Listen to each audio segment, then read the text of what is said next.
Isang dating kasapi ng Communist Terrorist Group, Centro de Gravidad Nueva Ecija at alyansa ng magbubukid sa gitnang Luzon ang voluntaryong sumuko sa mga otoridad. Sa koordinadong operasyon ng 1st Provincial Mobile Force Company ng Nueva Ecija Police Provincial Office at iba pang unit ng pulisya, matagumpay na naisagawa ang pagsuko ng suspect na residente ng bayan ng Quezon, Nueva Ecija. Kasabay ng kanyang pagsuko ay ang pag-turnover ng isang Smith & Wesson caliber 38 revolver na walang serial number at 4 na buhay na bala.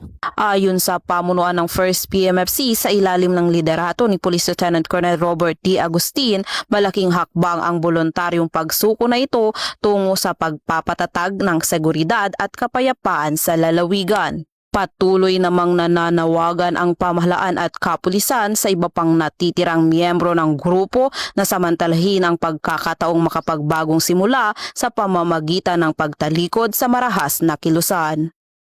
Mula dito sa gitnang Luzon, ako ang inyong PNN correspondent, Patrolwoman Jilly Advincula Peña, alagad ng batas, tagataguyod ng Balitang Pulis.